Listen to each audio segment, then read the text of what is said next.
Hi welcome to my channel cook like a chef. ఈరోజు మనము cauliflower pakodi క్రిస్పీగా టేస్టీగా ఎలా తయారు చేయాలో చూద్దాం. ముందుగా ఒక కాలీఫ్లవర్ తీసుకొని ఇలా చిన్న చిన్న ముక్కలుగా కట్ చేసి పెట్టుకోవాలి. మీకు ఎంత సైజ్ అయితే కావాలో అంత సైజులో కట్ చేసుకోవచ్చు. ఇప్పుడు దీన్ని ఒక గిన్నెలోకి తీసుకొని దీంట్లో కొంచెం సాల్ట్ వేసుకోవాలి. అలాగే ముక్కలు మునిగేంత వరకు వాటర్ వేసుకొని హై ఫ్లేమ్లో కాలీఫ్లవర్ని ఉడకబెట్టుకోవాలి. ఈ ప్రాసెస్లో దీంట్లో ఏదైనా చిన్న చిన్న పురుగులు ఉంటే అవి పూర్తిగా పోతాయి. చూసారు కదా, ఇలా ఒక బాయిల్ వచ్చిన తర్వాత స్టవ్ ఆఫ్ చేసేసుకోవాలి. ఇప్పుడు ఈ వాటర్ని స్ట్రెయిన్ చేసేసుకొని కాలీఫ్లవర్ ముక్కలను సపరేట్ చేసుకోవాలి. ఇప్పుడు వీటిని ఒకసారి చల్లనీళ్ళతో వాష్ చేసుకుంటే ముక్కలు ఒకదానికొకటి అంటుకోకుండా సపరేట్గా ఉంటాయి. ఇలా క్లీన్ చేసుకున్న ముక్కల్లో 1 టీ స్పూన్ వరకు అల్లం వెల్లుల్లి పేస్ట్ వేసుకోవాలి. అలాగే 1 టీ స్పూన్ వరకు ఉప్పుని వేసుకోవాలి. ఉప్పు మీ టేస్ట్కి తగ్గట్టుగా వేసుకోవచ్చు. ఇందులోనే 2 టీ స్పూన్ల కారం కూడా వేసుకోవాలి. అలాగే 1/4 టీ స్పూన్ ధనియాల పౌడర్ కూడా వేసుకోవాలి. 1/4 టీ స్పూన్ పసుపు వేసుకోవాలి. తర్వాత 2 టీ స్పూన్ల మైదా పిండి వేసుకోవాలి. 1 టీ స్పూన్ కార్న్ఫ్లోర్ వేసుకోవాలి. తర్వాత ఒక 2 టీ స్పూన్ల వరకు బియ్యపిండిని యాడ్ చేసుకోవాలి. బియ్యపిండి మీకు రెడీమేడ్ దొరికిన రైస్ ఫ్లోర్ అయినా వేసుకోవచ్చు, లేదా ఇంట్లో పట్టించిందైనా వేసుకోవచ్చు. రైస్ ఫ్లోర్ వేయడం వల్ల పకోడీలు చాలా క్రిస్పీగా వస్తాయి. ఇప్పుడు వీటన్నిటిని ఒకసారి బాగా మిక్స్ చేసుకోవాలి.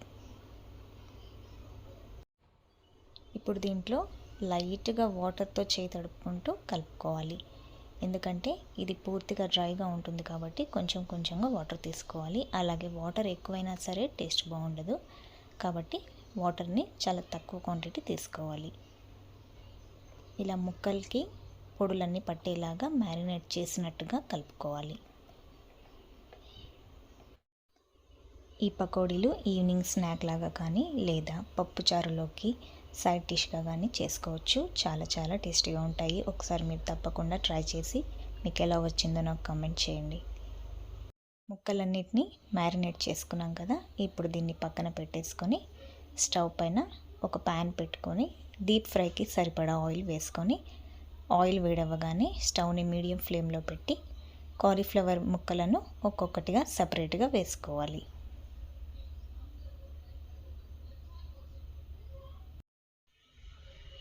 పకోడీలను వేయగానే కలపకుండా వేసిన తర్వాత ఒక 1-2 మినిట్స్ తర్వాత కదిలించి కలుపుకోవాలి.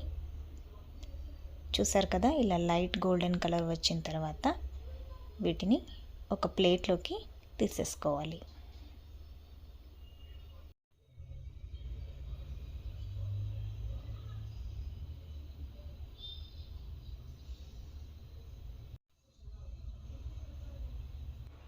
ఇలా మిగిలిన కాలీఫ్లవర్ ముక్కలన్నిటినీ కూడా ఇదే విధంగా మీడియం ఫ్లేమ్లోనే ఫ్రై చేసేసుకోవాలి.